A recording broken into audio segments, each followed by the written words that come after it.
Hi, everybody. Thank you so much for joining us. We are here with the cast and crew of Super.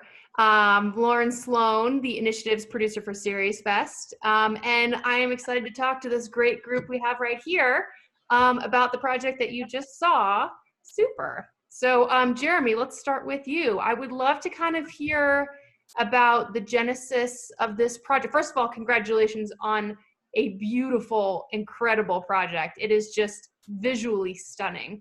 But I would love to hear kind of how the project came to be and where this idea came from. Sure. So this was our thesis project at the American Film Institute, and at the time that thesis came around, my nephew was turning 12, and he was that is my dog. Hello. She likes to answer questions as well. This is the whole thing. Do not worry. Yeah, exactly. So yeah, he was turning 12. He was going into middle school, and I could see as he entered, it was his first semester in middle school, I could see like a change in him, and it kind of triggered me. I was like, oh, I remember that time where like you have to start to grit your jaw and you have to kind of get tougher, and like things just start to change, and even puberty hits, and there's just an expectation of who you're supposed to be. And I think what you see in exchange is this sort of like this like light of a person that he was start to diminish. And at the same time that was happening, Harvey Weinstein thing hit the news. Bill Cosby was in the news. Tom Brady was caught cheating in the Super Bowl. I mean, it was a number of sort of headlines that kind of featured a version of a role model that was male that was, sort of disappointing maybe the next generation of boys. And also it was coalescing with the gun violence problem, which, this was a couple of years ago, and it's still an issue, still not really been resolved. And we as writers were like, it's guns. Yes, guns are the problem, but each time there's a shooter, it's always a boy who's pulling the trigger. And so we just wanted to explore, what it would be to be, and what is it to be a good man, and what is it to be somebody who's super, what might a hero for a new generation look like? Yeah.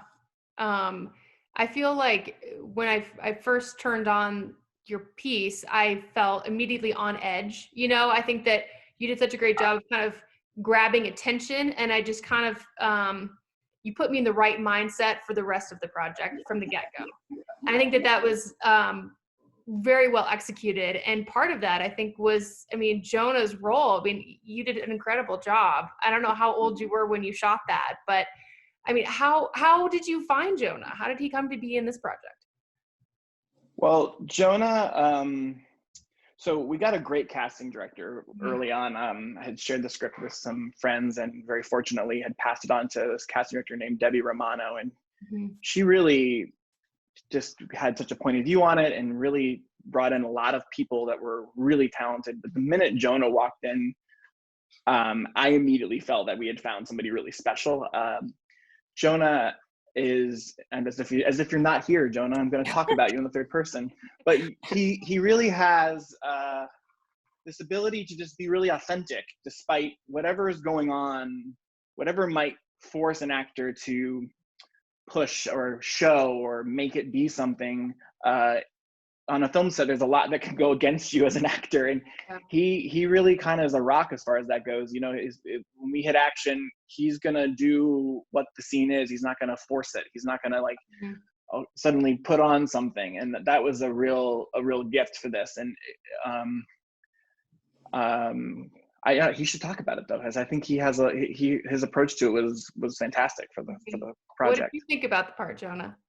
I don't know. I thought it was like a very personal thing. Like as Jeremy said, with like all the boys growing up, like I was growing up in that time too. So like I wasn't just like blind to all of it. I was kind of like also feeling everything that they were feeling, and like just kind of seeing it in like a retrospective point of view. Because like being an actor, you go like in and out of school, so you get time away and time to yourself, so you can really think about, like, I don't know, what's kind of happening in schools and stuff like that when you're not really there and you're like in a totally different environment.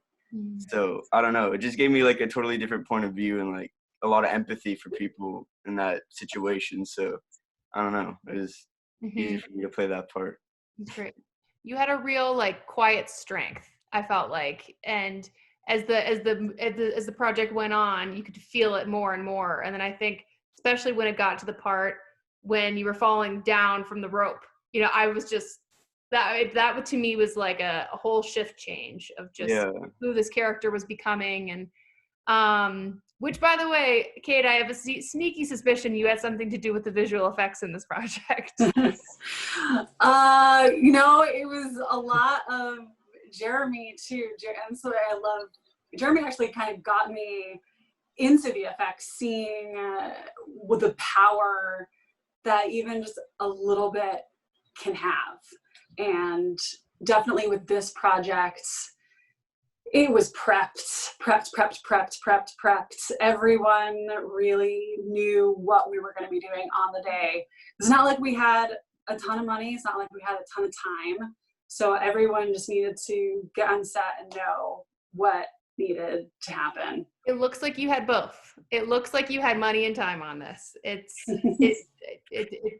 incredible. And just even like the lockers, I mean, all of that just it has you thinking, going, how much is practical and how much is actually visual effects? I mean, it's beautiful. I mean, the tone of it, just the saturation of the project from the get-go, and then when you add in the visual effects, it's just like, oof.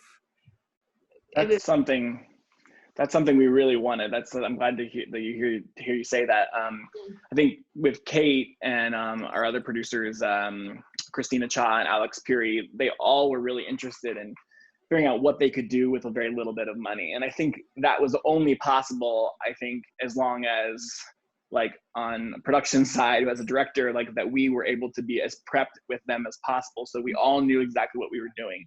Yeah. Because we had a student film budget, and we wanted to pitch a pilot for a superhero series.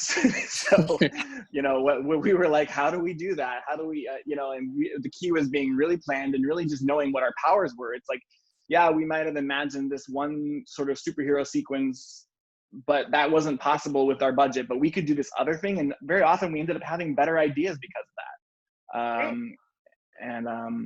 So.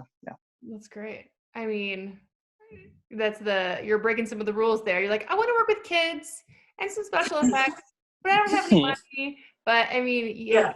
Let's make him fly. Let's make him fly. Yeah. Drop it from a rope up at the ceiling gym, you know. It was incredible. So Dave, how did you get to be on the project? Did you and Jeremy kind of get together at the get-go, or did you come in later?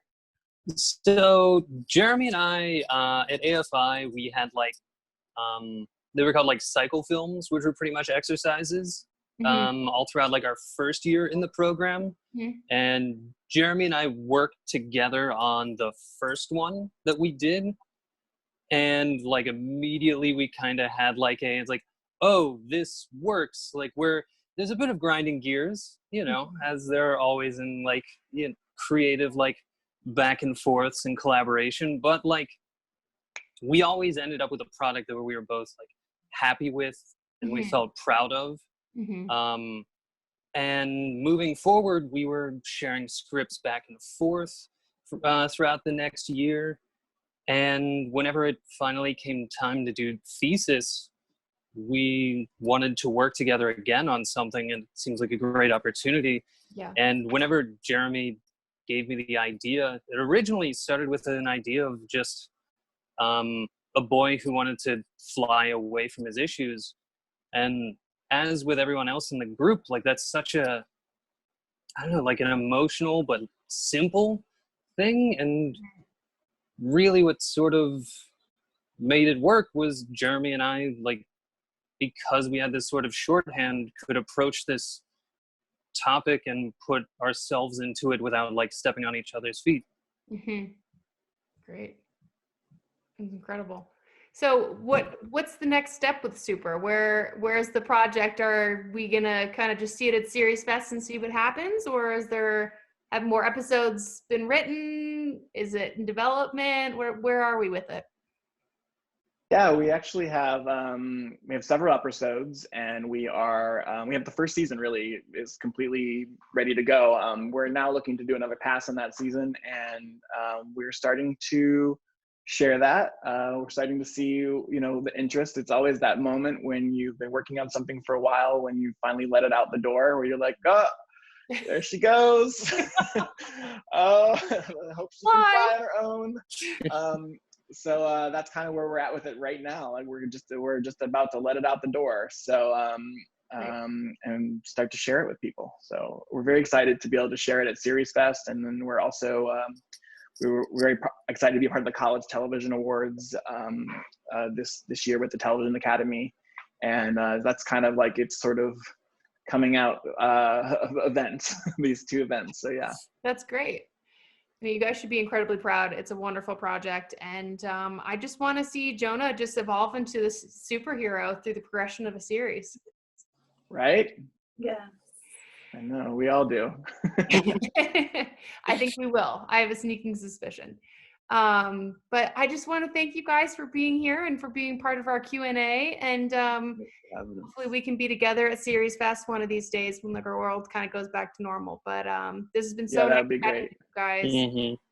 Yes. Yeah, thank you for having us. We really appreciate it. Thank you so much. Of course. Thank you. you for sharing your work and being a part of the festival. And we hope to see you soon.